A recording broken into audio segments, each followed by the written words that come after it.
자, 우리가 오후에는 역시 성경 공부 형식으로 공부를 하고 있습니다. 한 구절씩 읽어 나가면서 설명하겠습니다. 자, 지난 시간 이어서 오늘은 고린도전서 9장 1절부터 27절까지 말씀입니다. 자, 우리 8장에서는 뭘 공부했습니까? 그리스도에 있는 자유를 어떻게 사용해야 되는가, 특히 믿음이 약한 형제를 우리가 어떻게 대해야 되는가 하는 문제를 살펴보았습니다. 그래서 약한 자를 위해서는 믿음이 강한 자가 절제를 해야 된다라고 하는 것이죠. 그래서 우상의 음식을 먹을 수 있더라도 먹지 못하는 자를 위해서 자신의 자유를 절제해야 된다, 참아야 된다는 것을 보았습니다. 또 당시 유대인들은 랍비라고 하더라도 직업을 갖는 것을 강하게 권면을 했어요. 그래서 바울은 성경을 가르치는 것 다음으로 잘하는 것이 천막을 만드는 일이었습니다. 그래서 천막 만드는 일을 하면서 자비량으로 이제 목회를 했었던 것이죠. 자, 오늘 9장에서 우리가 배워야 될 것이 있습니다. 그리스도 안에서 우리가 자유한 사람들입니다. 그런데 다른 사람을 우리 구원하기 위해서 내가 가진 자유권을 제한할 수 있어야 되겠다 하는 그런 것을 한번 보고자 합니다. 그리고 복음 전파를 위해 수고하는 그런 사람들을 우리가 물질적으로 지원하는 것, 이것이 성경적으로 정당한 것인가 하는 부분도 오늘 살펴보려고 하고요. 절제가 참 중요하다 그러면서 버림받은 자가 되는 위험성이 있다는 것, 다시 말하면 하나님의 쓰임에서 내가 배제되지 않을까, 상급을 못 받는 자가 되지 않을까 하는 두려움을 가지고서 사도 바울이 일을 했다는 것을 한번 살펴보려고 합니다. 그러면서 바울이 갖고 있던 생각, 주님의 영광을 위해서라면 내가 가지고 있는 모든 자유, 모든 것을 다 내가 포기할 수 있는가 하는 그 질문을 우리 마음속에 한번 던지면서 오늘 본문을 보려고 합니다. 자, 전체적 내용을 먼저 요약을 해드리겠습니다. 자, 8장에서 우리가 바울이 그리스도 안에서 자유를 부적절하게 행사하게 되면 믿음과 양심이 약한 사람들이 정죄를 받을 수 있다는 것, 이것을 경고를 합니다. 그래서 약한 믿음을 가진 사람들이 강한 믿음을 가진 사람들을 보고 따라하며 하다가 본인은 정작 본인은 의심하면서 따라가는 것이죠. 예. 그래서 그것이 죄가 된다고 하는 거예요. 결국은 걸려 넘어지게 한다는 것이죠. 그러면서 9장에서 그럼 내가 가진 자유를 어떻게 절제하는가 하는 것을 바울을 통해서 한번 살펴보려고 합니다. 자, 예수 그리스도의 사도로서 이 바울은 권리가 있었습니다. 바울은 믿는 아내를 데리고 다닐 권리가 있었고 복음 전파를 위해서 물질적인 도움을 받을 권리가 있었습니다. 그런데 이런 권리를 바울은 행사하지 않습니다. 예. 그 이유 중에 뭐냐? 하나는 주님께 어떠한 섬김을 로든지 거저 받았기 때문에 거저 드리기 위해서였다 하는 것이죠. 예. 바울은 이방인의 사도로 부름받은 것, 그 쓰임 받는 것만으로도 너무나 감격해 했습니다. 너무나 기뻐서 죄인 중에 우두머리였다고 고백한 자신을 하나님이 쓰신 것만으로도 너무나 감사를 했어요. 또 바울은 다른 사람을 구원하고 싶은 마음이 아주 강했습니다. 그래서 자기의 절제를 통해서 본인은 버림받은 자가 되지 않으려고 했다 하는 내용이 오늘 본문 되겠습니다. 자, 먼저 1절부터 14절까지 보면은 사도로서 바울이 갖고 있던 자유가 나와요. 그래서 바울은 자신이 사례비를 받아도 된다고 하는 것을 먼저 변호를 하면서 시작을 합니다. 자, 1절과 2절에서 보면은 바울의 사도직과 자유에 대한 증언이 나오는데요. 자, 한번 보겠습니다. 내가 사도가 아니냐? 내가 자유로운 자가 아니냐? 내가 예수 그리스도 우리 주를 보지 아니하였느냐? 너희는 주 안에서 행한 나의 일이 아니냐? 다른 사람들에게는 내가 사도가 아닐지라도 분명히 너희에게는 사도이니 너희는 주 안에서 나의 사도직을 보증하는 봉인이니라. 네, 자, 지금 바울이 자신이 사도라고 하는 것을 지금 증언하고 있는 부분이에요. 자, 바울이 사도라고 하는 것을 누가 모르지 않을까요? 근데 당시에는 바울이 사도가 아니라고 하는 사도직에 대한 의심과 불신을 조장하는 그런 사람들이 있었어요. 예.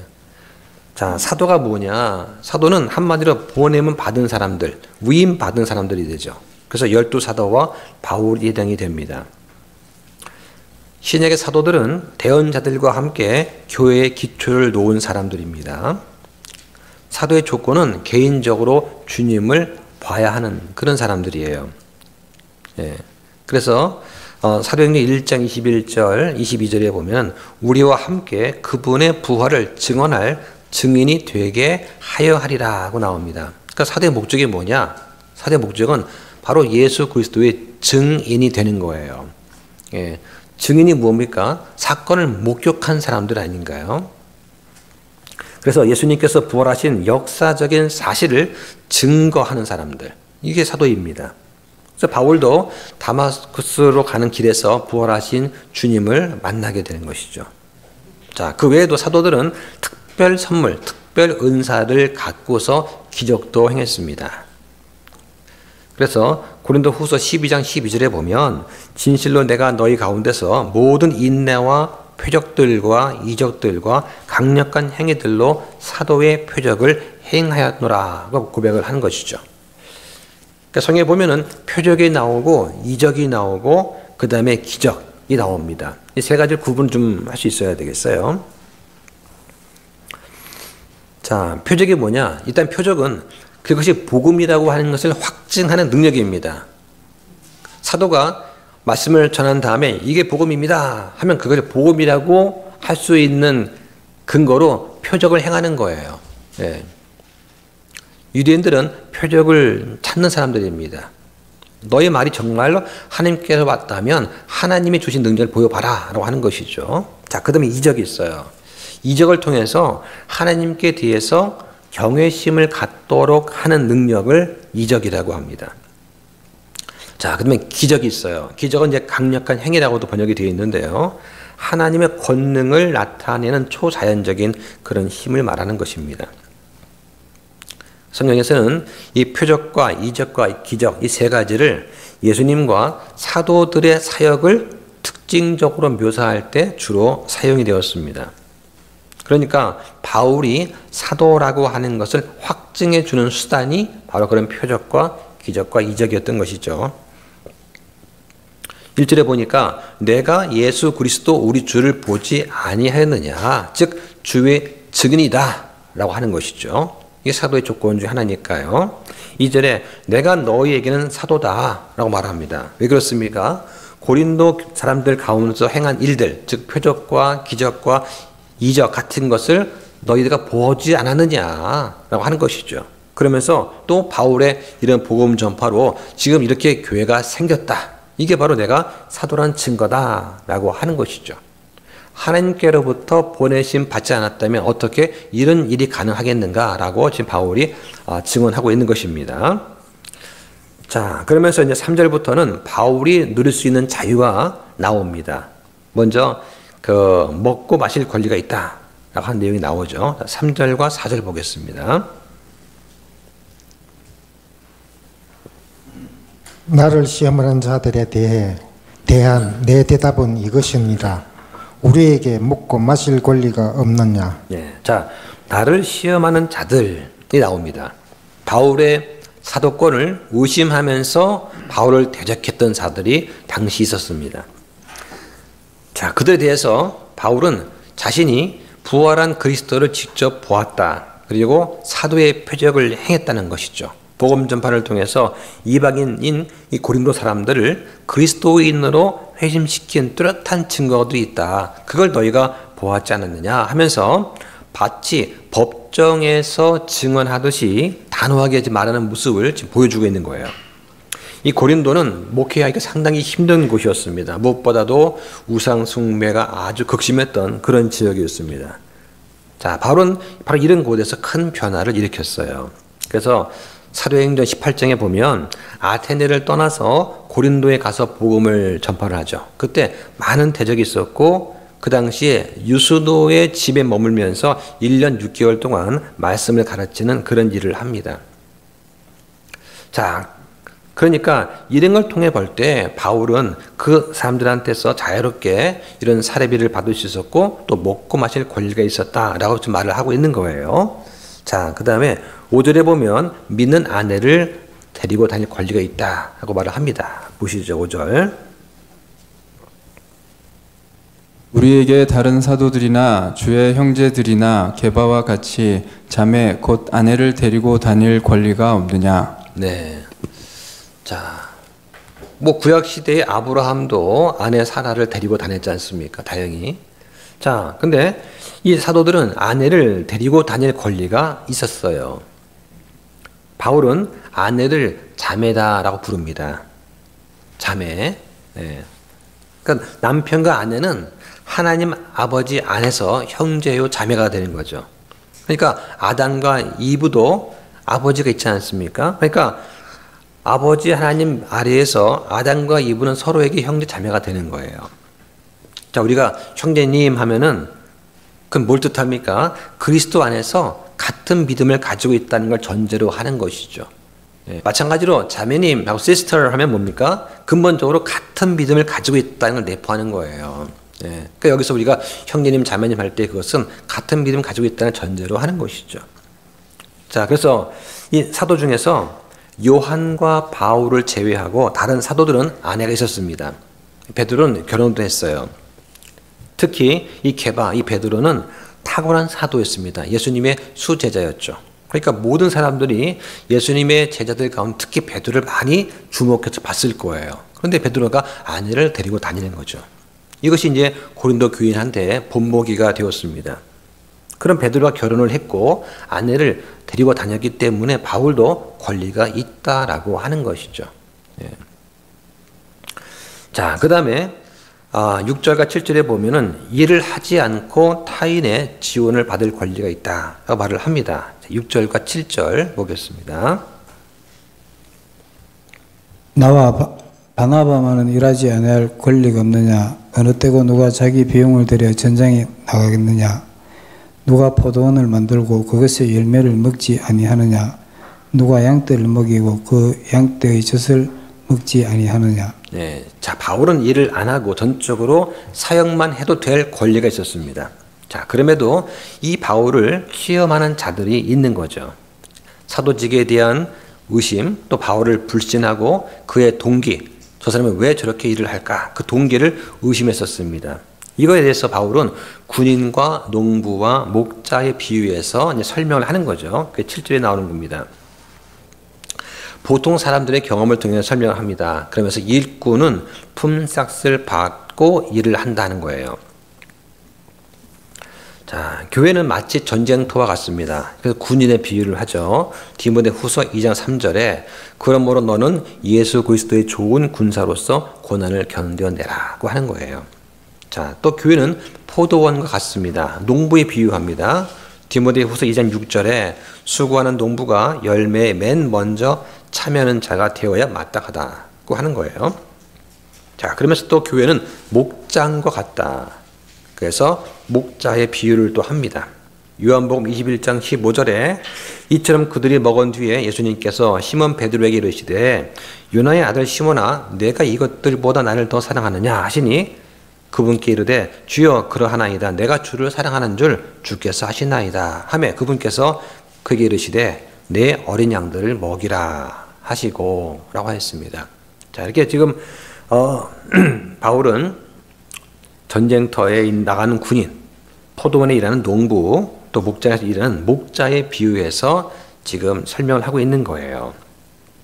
자, 그 다음에 또 모세 율법을 들어서 설명을 합니다. 자, 8절부터 10절까지 보겠습니다. 내가 사람으로서 이것들을 말하느냐? 율법도 같은 것을 말하지 아니하느냐? 모세의 율법에 너는 곡식을 밟는 소의 입에 망을 씌우지 말라 하고 기록되었는데 하나님께서 소들을 위해 염려하시느냐? 아니면 전적으로 우리를 위해 그것을 말씀하시느냐? 틀림없이 이것은 우리를 위해 기록되었나니 밭을 가는 자는 소망 중에 갈아야 하며 소망 중에 찾아가는 자는 자기 소망에 참여하는 자가 되어야 하느니라. 네, 자, 지금 구약의 예를 들면서 설명을 하고 있습니다.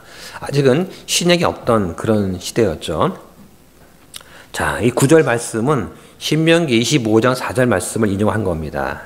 자, 그래서 거기 말씀 보니까 곡식 밟는 소의 입에 망을 씌우지 말라 하고 기록되었다라고 하죠. 그래서 단지 소나 소 주인을 위해서만 기록된 것이 아닙니다. 성경에는 짐승을 선하게 대하라는 그런 영적인 원리가 있어요. 잠언 12장 10절에 의로운 사람은 자기 짐승의 생명을 중히 여기나 사악한 자의 친절한 긍휼은 잔인하다라고 말을 하죠. 소가 쟁기질 하듯이 바울은 고린도를 쟁기질했습니다. 쟁기질은 게 뭐예요? 밭을 가는 거 아닙니까? 그리고 수확을 보았던 거예요. 그래서 밭을 땀 흘려서 갈았기 때문에 수확 보는 것, 즉 수확에 참여하는 것은 당연하다는 거예요. 자, 지금 밭을 가는 쟁기질은 누구한테 합니까? 불신자에게 하죠. 그러니까 불신자들한테 쟁기질 하듯이 밭을 갈아서 그들을 구원시키고 수확을 걷는 거예요. 그러니까 타작은 누가 합니까? 신자가 하는 거예요. 그래서 10절에 보니까 소망 중에 타작하는 자는 소망에 참여하는 자가 된다고 하는 거예요. 문자적인 뜻은 일하는 소한테 먹을 양식을 주라는 그런 것이지만 속뜻은 밭을 갈고 씨를 뿌리는 사람들은 일을 할 때 어떻게 일을 합니까? 나중에 내가 결실을 거둬 드린다라고 하는 거, 30배, 60배, 100배 결실을 거두리라고 하는 그런 소망을 갖고 일을 한다는 거예요. 이걸 보여주는 것입니다.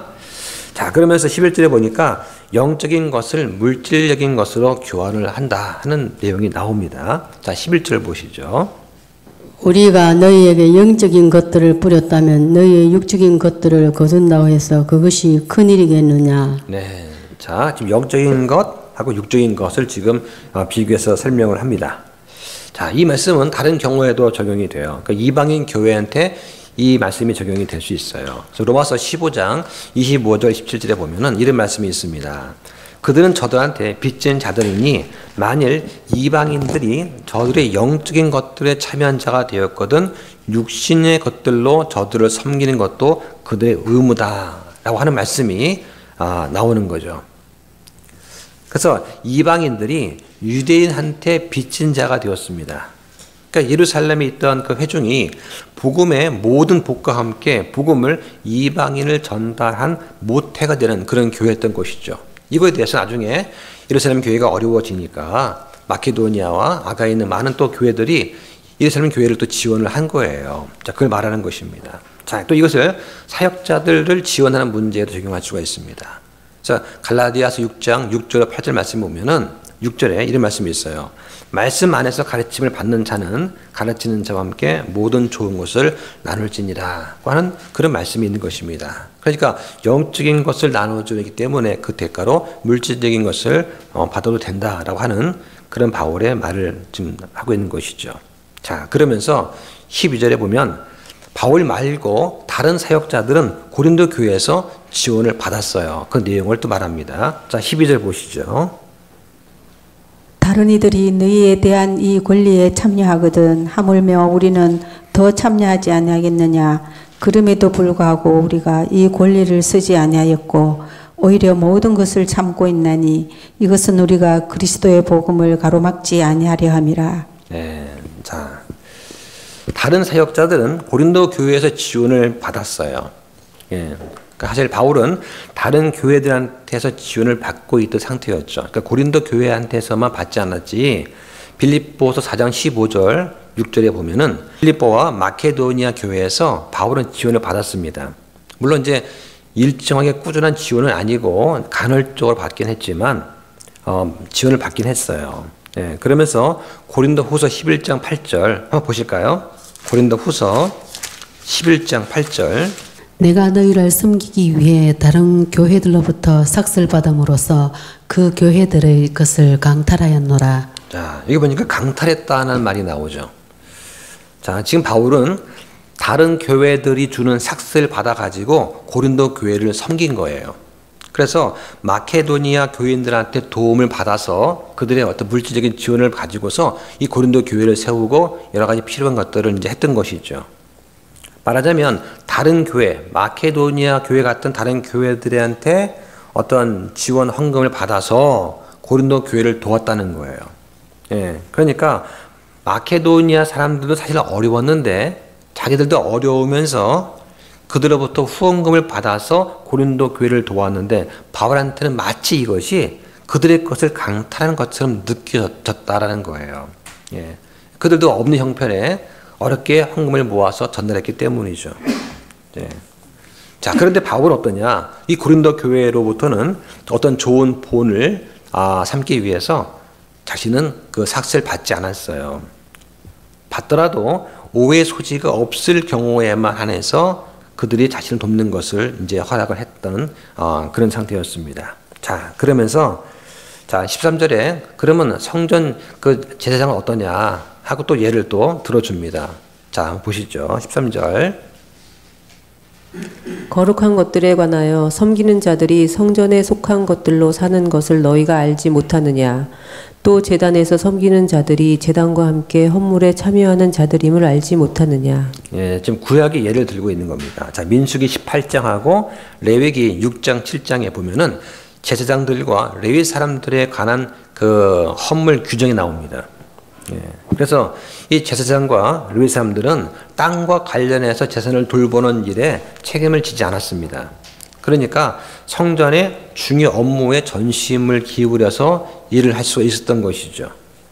자, 그러니까 제단에 드려지고 남은 고기 그 일부를 그 레위 사람들과 제사장의 몫으로 삼아서 생계를 유지할 수 있도록 그 율법이 규정하고 있는 것이죠. 자, 이건 바꿔 말하면 신약 교회가 복음 사역자들한테 물질을 공급할 의무가 있다는 것을 암시해주는 그런 거라고 할 수가 있습니다. 자, 그 다음에 예수님께서도 말씀을 하셨어요. 14절 보겠습니다. 이와 같이 주께서도 복음을 선포하는 자들이 복음으로 살 것을 정하셨느니라. 네, 자, 이 똑같은 내용이 누가복음 10장 7절 8절, 마태복음 10장 10절에 나옵니다. 그래서 일꾼이 자기의 품삯을 받는 것이 마땅하니라 하는 것이죠. 그래서 복음을 선포하는 사람들이 복음으로 살아야 된다. 예, 이 말은 교회에서 주는 헌금으로 살아라. 예, 그러니까 교회에서 주는 헌금 말고 내가 속된 말로 딴 주머니를 차고 내 부를 위해서 하지 말라는 거예요. 거기만 전념하라는 것입니다. 예. 자, 성경적 원리는 그렇습니다. 자, 그 다음에 15절부터 27절까지는 바울이 자신의 자유를 제한한 그런 사례가 나옵니다. 그래서 15절부터 보면은 바울이 지원을 받을 권리가 있는데 이거를 자기가 행사하지 않기로 선택한 이유가 나와요. 그래서 바울이 편지를 쓴 목적은 바울이 고린도 교인들로부터 어떤 대대적인 지원을 얻으려는 것이 아니다. 왜냐? 그렇게 하면은 자기의 자랑이 헛될 것이 되기 때문이다 라고 말을 하는 내용이 15절에 나옵니다. 자, 보시죠. 그러나 내가 이런 것들을 하나도 사용하지 아니하였으며 내게 이같이 해달라고 이것들을 쓰지도 아니하였나니 내가 주는 것이 누가 나의 자랑하는 것을 헛되게 만드는 것보다 나으리라. 네. 자, 당시 거짓 교사들이 바울을 어떻게 비난했느냐. 바울이 고린도 교인들로부터 이러한 지원을 받지 않는 걸 보고 야, 고린도 교인들이 너를 사랑하지 않는 거 아니냐. 바울 너는 고린도 교인 성도들을 사랑하지 않는 건 아니냐. 이렇게 비난했던 거예요. 빌미를 삼아가지고. 자, 여기 보니까 바울의 내면의 감정이 잘 드러납니다. 바울이 고린도에 있으면서 겪었던 여러 가지 생생한 경험들이 떠올라서 지금 감정이 좀 격해져 있는 그런 상태예요. 뭐라고 합니까? 내가 죽는 것이 나의 자랑하는 것을 헛되게 만드는 것보다 더 낫다라고 하는 거예요. 바울은 지금 자신이 죽는 한이 있어도 이 고린도 교인들한테 경제적인 부담을 주지 않겠다라고 말을 하는 거예요. 그럼 바울이 지금 자랑하는 게 무엇이냐? 바울이 아무런 보상 없이 복음을 전파한 그 이유가 있었습니다. 그렇게 하면서 자신이 사도라고 하는 것을 의심하는 많은 사람들로부터 스스로를 방어하고 싶었던 거예요. 그 당시에 거짓 교사들은, 거짓 사도들은 각 자기들 교회로부터 많은 돈을 뜯어냈던 그런 상태입니다. 예, 근데 바울이 그걸 보면서 나만큼은 그렇지 않겠다라고 하는 것이죠. 나는 지금 순수하게 순수한 의도로 이 일을 하고 있는 것이다 하면서 지금 자신을 대적하는 자들과 맞서 싸우기 위해서 지금 아무런 보상 없이 복음을 전하고 있는 거예요. 그러니까 바울이 물질적인 지원 없이 교회를 섬긴다는 그 이야기는 바울이 전한 이 복음이 그만큼 순수하다는 것을 입증하는 그런 것이었습니다. 이게 바로 바울이 갖고 있던 자랑이고 바울의 영광이었어요. 그런데 갑자기 덜컥 지원을 받게 되면 그동안 본인이 해왔던 그러한 순수성, 이것이 다 무너지는 그런 헛된 결과를 초래하는 것이 된다라고 지금 바울은 보는 거예요. 자, 그러면서 이 복음을 전하는 것은 주님께서 자신에게 맡기신 꼭 필요한 일이었다 하는 내용이 나옵니다. 자, 16절부터 18절까지 보겠습니다. 내가 복음을 선포할지라도 내게는 자랑할 것이 없나니 이는 불가피하게 이 일이 내게 맡겨졌기 때문이라. 만일 내가 복음을 선포하지 아니하면 참으로 내게 화가 있으리로다. 내가 지원하여 이 일을 하면 보상을 얻겠지만 내 뜻에 반하여 한다 할지라도 복음의 분배 사역이 내게 맡겨졌느니라. 그러면 나의 보상이 무엇이냐? 진실로 내가 복음을 선포할 때에 그리스도의 복음이 값없이 선포하고 이로써 복음 안에 있는 나의 권리를 남용하지 아니하는 것, 그것이니라. 자, 지금 바울한테는 선택의 여지가 없었어요. 무슨 말입니까? 복음을 선포하지 않았으면 자신이 지금 걸어가는 길의 정체성을 아마 잃어버렸을 것입니다. 주님께서 자신을 선택하시고 그 죄인의 우두머리 같았던 자신을 용서하시고 선택하시고 이 일을 맡겨주신 거.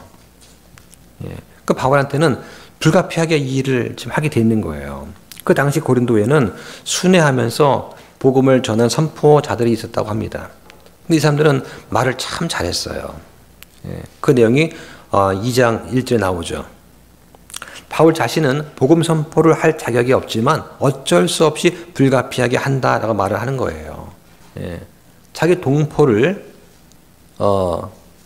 예수님 믿는다는 이유로 핍박을 했던 사람 아닙니까? 스데반의 죽음에 동참했던 본인이 아닌가요? 그래서 복음이 전파되는 곳마다 찾아가서 그들을 방해했던 인물이 자신이었어요. 그러니까 자신은 선포할 자격이 없다고 보는 거예요. 그런데 어쩔 수 없이 보냄 받았기 때문에 불가피하게 한다라고 하는 거예요. 그럼 바울이 갖고 있던 이 근본 정신이 뭐냐? 바로 청지기의 정신입니다. 해야 하기 때문에 자격은 없지만 일을 맡았기 때문에 신실하게 하겠다라고 하는 거예요. 그러니까 주인이 이제 그만해라 할 때까지는 맡겨진 일을 최선을 다해 하는 거, 이게 청지기입니다. 청지기라는 말은 신약에 10번 정도 나옵니다. 특히 고린도전서 4장 2절에 보면 청지기가 나오죠. 복음의 신비를 맡은 그런 청지기한테 요구되는 게 뭐냐? 바로 신실함이에요. 자, 그럼 이 신실함이 뭐냐? 골로새서 3장 23절에 보면은 무슨 일을 하든지 마음을 다해 죽게 하듯 하고 사람들한테 하듯 하지 않는 것, 이게 신실함이다라고 말을 합니다. 한 가지 사례를 들어드리겠습니다. 1929년부터 약 19년 동안 미국 시카고에 있는 무디 교회, 무디 아시죠? 무디 교회에서 목회했던 그런 그 성경 교사가 있었습니다. 설교자의 동시에 신학자였던 사람인데 헨리 앨런 아이언사이드라고 하는 그런 목사예요. 이분이 74세로 죽었는데 죽기 하루 전날까지 설교를 했습니다. 생전에 7,500회 정도의 설교를 했습니다. 죽기 하루 전날 심장마비가 와가지고 잠깐 이제 병원에 누웠었죠. 그러다가 이제 결국에는 부르심 받아서 이제 본향으로 간 그런 목사님이에요. 근데 이분이 어릴 때 한 일이 뭐냐? 양화점, 지금 우리 낯설 겁니다. 양화점에서 구두 만드는 일을 했어요. 그러니까 가죽을 이제 사다가 가죽을 무드질을 해가지고 가죽을 이제 박음질을 하고 이제 뭐 구두 만드는 그런 일을 이제 했던 거예요. 자, 근데 그때 이제 일을 하면서 이 목사님이 자기 책에서 이제 이렇게 고백을 합니다. 살면서 저는 종종 대충 하려 하거나 최선을 다하지 않고 되는 대로 하고자 하는 시험을 받을 때도 있었습니다. 하지만 그럴 때마다 저는 저를 구속하시기 위해서 죽으셨던 주님을 위해 이 모든 일을 하고자 하는 마음의 각성과 분발이 새롭게 일어나는 것을 경험합니다. 라고 고백을 하는 거예요. 그러니까 어릴 때 이 목사님이 어떤 같은 일을 하는 그런 곳에 이제 방문했는데 거기서는 어떤 좀 그 숙련된 직공이 무드질을 할 때 원래는 가죽을 그냥 만든 것이 아니라 무드질을 해야 된다고 그래요. 막 두둥겨 가지고 부드럽게 만들어내는 작업이 있는데 이걸 하지 않고 그냥 꼬매버리면은 빠른 시간 내에 많은 구두를 만들 수 있겠죠. 손도 덜 아프고. 그러면서 이걸 보고서 이제 와가지고 자기 주인한테 주인 아저씨 어디 갔더니 여기는 그 무드질을 하지 않고 그냥 박습니다. 모두 그렇게 하시죠. 그랬더니 이제 그 주인이 그렇게 하지 않겠다. 모든 일을 하더라도 주를 위해 하는 것처럼 해야 된다라고 하는 거예요. 그때 이제 이 그 아연사는 목사님이 그 말을 듣고 이제 깊이 감정을 받은 것이죠. 근데 그 목사님이 그런 말을 하는 거예요.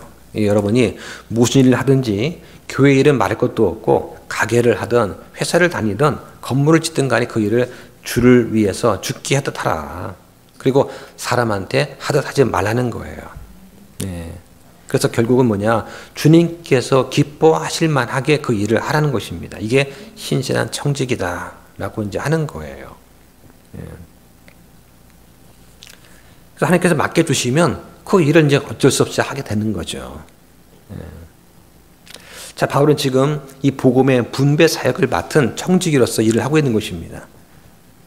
그래서 본인이 자원에서 복음을 선포하기로 결정했다면 본인은 보상을 받을 것입니다. 자, 지금 바울이 말하는 보상이 뭡니까? 사례비 없이 기쁘게 복음을 선포하는 거라고 지금 바울이 말을 하고 있는 거예요. 네. 자, 그러면서 19절부터는 다른 사람을 섬기는 모범에 관한 이야기가 나옵니다. 자, 19절부터 23절까지 보겠습니다. 내가 모든 사람들로부터 자유로우나 스스로 모든 사람에게 종이 된 것은 더 많은 사람을 얻으려 함이라. 유대인들에게 내가 유대인같이 된 것은 유대인들을 얻으려 함이요, 율법 아래 있는 자들에게 율법 아래 있는 자같이 된 것은 율법 아래 있는 자들을 얻으려 함이며, 율법 없는 자들에게 비록 내가 하나님께 법 없는 자가 아니라 그리스도께 법 아래 있는 자이면서도 율법 없는 자같이 된 것은 율법 없는 자들을 얻으려 함이라. 약한 자들에게 내가 약한 자같이 된 것은 약한 자들을 얻으려 함이요, 내가 모든 사람에게 모든 것이 된 것은 어찌하든지 몇 사람이라도 구원하려 함이라. 내가 복음을 위해 이것을 행함은 너희와 함께 복음에 참여하는 자가 되려 함이라. 네, 자, 모든 사람한테 자유로웠지만 더 많은 사람을 얻고자 구원시키고자 바울은 모든 사람의 종이 되었습니다. 그래서 유대인과 율법 아래에 있는 자들한테는 율법 아래에 있는 자같이 되었어요. 20절에 바울은 자기 백성을 사랑했습니다. 그 백성을 향해서 큰 부담을 가진 그런 유대인이었습니다. 그래서 가는 곳마다 회당에 들어가서 복음을 선포했던 것이죠. 회당은 누가 만듭니까? 유대인이 만들거든요. 네. 자, 그럼에도 그는 이방인의 사역자가 된 거예요. 유대인한테 선포할 때는 유대인이 잘 알고 있는 구약의 조상들, 그래서 출애굽부터 시작해서 복음을 선포합니다. 그 내용이 사도행전 13장 17절부터 나오죠. 그리고 율법 아래 있지 않은 사람들한테는 율법 없는 자같이 된 거예요. 그러니까 이방인들한테 선포할 때는 아테네 사람들한테 익숙한 어떤 시인의 이야기를 하면서 창조주 하나님을 소개하는 내용 한 겁니다. 그 내용이 사도행전 17장 28절에 나와요. 바울은 유대인과 이방인들을 둘 다 실족시키지 않게 하면서 살았습니다. 그러니까 디모데한테는 할 일을 주었고 디도한테는 할 일을 주지 않았어요. 네. 왜냐하면 유대인과 이방인을 모두가 그리스도 안에서 구원하고 싶었기 때문입니다. 그러니까 유대인들 앞에서는 자유를 사용하지 않았고 이방인들 앞에서는 율법을 강요하지 않았던 그런 바울이었던 거죠. 22절에 약한 자들에게 약한 자같이 되었다. 그러니까 바울은 유대인들과 음식 문제로 다투지 않았습니다. 네. 율법을 존중하면서 이방인들한테는 강요하지 않았어요. 그러면서 항상 자신을 사랑의 법에 내어 맡겼습니다. 자, 22절에 보니까, 자, 여기 좀 중요한 말 나오는데요. 내가 모든 사람한테 모든 것이 되었다 하는 말 나오죠. 자, 이 말을 좀 오용하는 그런 경우가 있습니다. 자, 모든 사람을 얻기 위해서 그들처럼 된다는 거. 그죠? 자, 바울은 모든 사람을 얻기 위해서 결코 불의와 타협하지 않았습니다. 자, 근데 지금 어떻습니까? 소위 믿지 않는 사람들을 얻기 위해서 열린 예배라고 하는 것을 해요. 다시 말하면 교회의 문턱을 낮추는 그런 교회가 있는 것입니다. 흡연자들을 전도하기 위해서 교회에 흡연실을 마련하는 그런 교회가 있습니다. 세상 사람을 얻기 위해서 예배 시간에 락 음악을 동반하고 드럼을 칩니다. 세상의 음악과 교회 음악의 차이를 줄여서 교회 문턱을 낮추는 그런 행위예요. 세상이 싫어하는 지옥과 심판 이야기를 안 합니다. 그리고 그들이 좋아하는 성공과 행복을 말하는 그런 설교만 선포하게 되는 것이죠. 그 결과가 뭐냐? 교회에 불신자들과 영적인 갓난아이만 들끓게 되는 그런 결과를 낳게 됩니다. 자, 그러면 자제력을 발휘해야 되는 또 다른 이유가 있느냐 하는 것이 뒤에 나옵니다. 24절부터 7절까지 보겠습니다. 경주할 때 달리는 자들이 다 달릴지라도 한 사람이 상을 받을 줄을 너희가 알지 못하느냐. 너희도 상을 얻도록 이와 같이 달리라. 이기려고 애쓰는 자마다 모든 일에 절제하나니 이제 그들은 썩을 왕관을 얻기 위해 그 일을 하지만 우리는 썩지 아니할 왕관을 얻기 위해 하느니라. 그러므로 내가 이와 같이 달리되 목표가 불확실한 것처럼 하지 아니하고 이와 같이 싸우되 허공을 치는 자 같이 아니하며 다만 내가 내 몸을 억제하여 복종시키면 내가 다른 사람들에게 복음의 선포한 뒤에 어떤 방법으로든 나 자신이 버림받은 자가 되지 않게 하려 함이라. 예, 자, 바울은 운동선수 이미지를 자주 사용합니다. 운동선수는 이기려면 참아야 되죠. 음식과 재미 등 다 중요하지만 참아야 이길 수 있습니다. 자기의 체격을 맞추기 위해서 몸무게를 줄이는 거 아주 가장 기본적인 그런 절제가 되겠죠. 며칠 다이어트도 하기 힘든데 적게 먹고 운동하면서 근육 키운다는 거 정말 힘든 일이라고 합니다.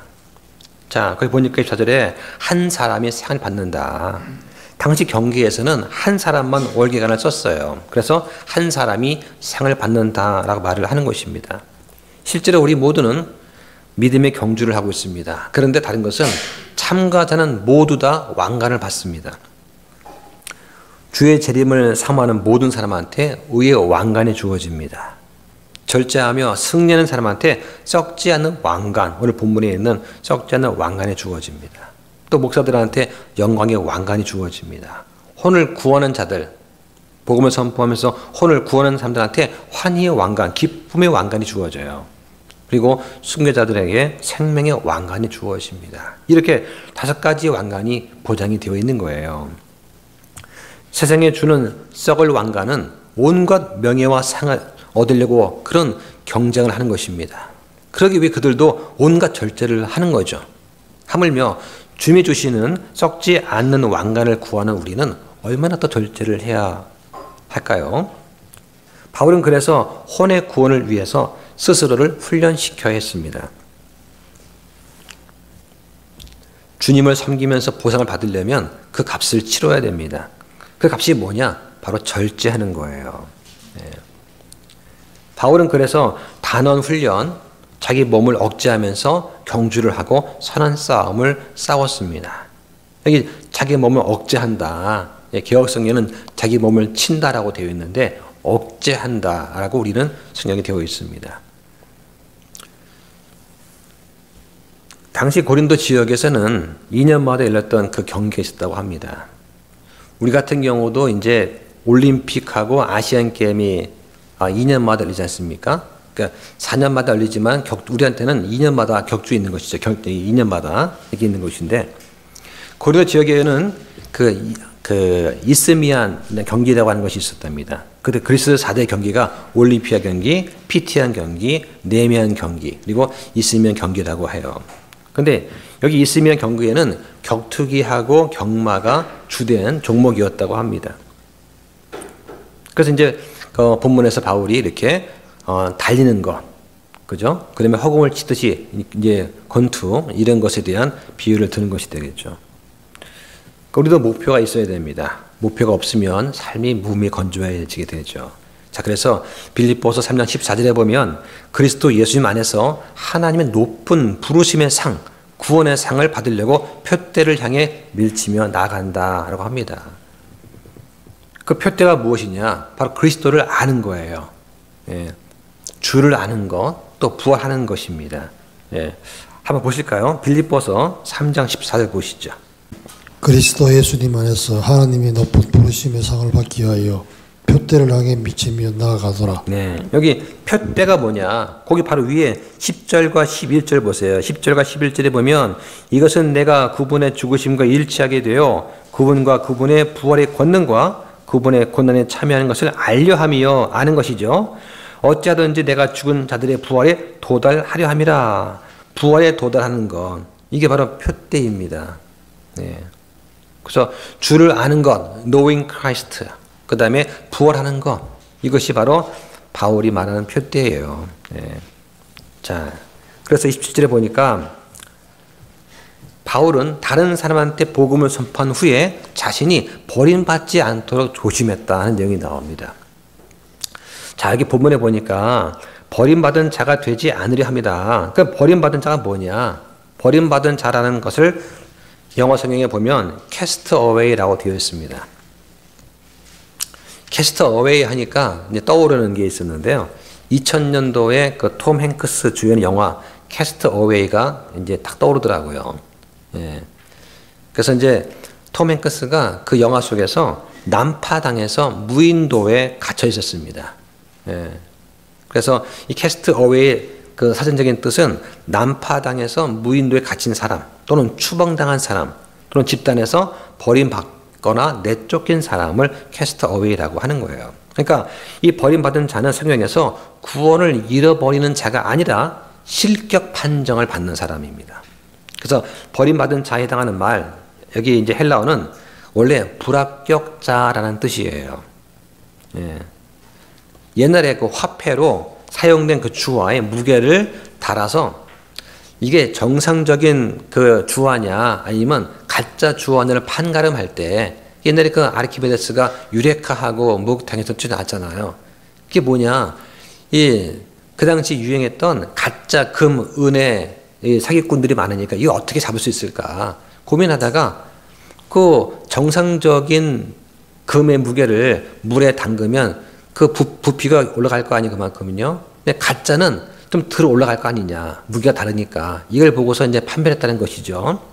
그런 것처럼 정상적인 주어와 가짜 주어를 가려내는데 사용되는 그 말을 갖다가 이 버림받은 자에 해당하는 말, 이 아도키모스라고 하는 것입니다. 바울은 복음을 선포한 뒤에 다른 사람은 상급을 다 받게 했는데 정작 본인은 상급을 못 받거나 손실을 당할까, 즉 하나님의 쓰임에서 배제될까 봐 두려워했다는 거예요. 그런 두려움을 가지고서 섬겼다고 하는 것입니다. 자, 오늘 우리가 함께 생각해 볼 것이 있습니다. 주님의 영광을 위해서라면 과연 나는 내 자신의 권리를 다 포기할 수 있는가 하는 그런 질문이에요. 예, 바울은 영원한 보상과 기쁨을 위해서 지금 당장의 이득과 즐거움을 희생을 했다고 볼 수 있습니다. 이게 바로 절제하는 자의 모습이다라고 하는 거죠. 자, 이게 오늘 주요 내용이 되겠습니다. 자, 그러면 퀴즈를 통해서 또 내용을 또 확인해 보겠습니다. 9장의 주요 내용은요, 사도로서 바울의 이것을 보여줍니다. 다른 사람과 자신을 모하기 위해서 자신의 이것을 제안한 바울의 예가 되겠죠. 자, 뭘까요? 사도로서 바울의 자유. 그 다음에 다른 사람과 자신을 모하기 위해서 다른 사람과 자신을 구원하기 위해서. 그죠? 예, 답 보여주실까요? 예, 이것이 오늘 요점이 되겠습니다. 자, 다음 문제 볼까요? 자, 바울의 사도직을 확인하는데 도움이 되었던 두 가지가 있어요. 자, 바울은 사도였습니다. 즉, 바울은 누구를 보았습니까? 네. 자, 그리고 또 바울이 사도라고 하는 것을 알 수 있는 것, 고린도 사람들을 어떻게 했을까요? 고린도 사람들이 회심을 해서 교회를 구성을 하게 된 것, 그렇죠? 이걸 보고서 아, 바울이 사도직을 지금 갖고 있구나 하는 증거가 된 것이죠. 네, 이렇게 됩니다. 자, 그다음 세 번째 볼까요? 사도들이 행한 권리가 있었던 두 가지는 무엇이었습니까? 믿는 아내를 데리고 다니는 권리가 있었다. 또 뭘 안 할 수 있습니까? 일을 안 할 권리가 있었죠. 예, 이렇게 됩니다. 자, 네 번째요. 자, 바울은 설교자들이 지원을 받는 것을 정당하기 위해서 어떤 주장을 합니까? 자, 군사와 누구? 농부, 그 목자 예를 또 비유를 들어주죠. 또 모세의 뭘 통해서 설명합니까? 모세의 율법. 자, 영적인 것을 어떤 것으로 교환합니까? 영적인 것에 반대는 물질적인 것이 되겠죠. 자, 다른 사도들이 답을 말해버렸네요. 자, 다른 사도가 지원을 받고 있던 사실도 이제 보여주었습니다. 자, 성전에서 누구 예를 듭니까? 제사장. 자, 또 누가 가르쳐준 명령이 있습니까? 주님께서. 예, 답 보여주실까요? 네. 자, 그 다음 문제 볼게요. 자, 바울은 왜 지원을 받아들이지 않기로 결정했습니까? 자, 이런 일은 주님께서 그한테 어떻게 한 꼭 필요한 일이었기 때문이죠. 어떤 일입니까? 바울이 뭐 하는 일입니까? 복음을 전하는 것은 그한테 맡기신 그런 꼭 필요한 일이었죠. 자, 바울은 선택의 여지가 없었습니다. 어떻게 맡겨졌습니까? 불가피하게 맡겨졌죠. 그렇습니다. 자, 일단 바울은 왜 스스로 모든 사람의 종이 되려고 했습니까? 더 많은 사람을 얻으려고, 구원시키려고. 예. 자, 일곱 번째, 바울은 어떤 두 가지 운동 경기를 그리스도인의 삶과 비교했습니까? 어떤 것과 어떤 것이 있었죠? 달리기, 경주하기와 복싱, 그죠? 경주하기. 예. 자, 마지막, 버림받는다는 말은 무슨 뜻입니까? 실격 판정 받는 것, 그리고 구원을 잃는다는 말이 아니다라고 하는 것이죠. 그죠? 네, 이렇게 됐습니다. 자, 오늘 여기까지 하겠습니다. 자, 기도하겠습니다.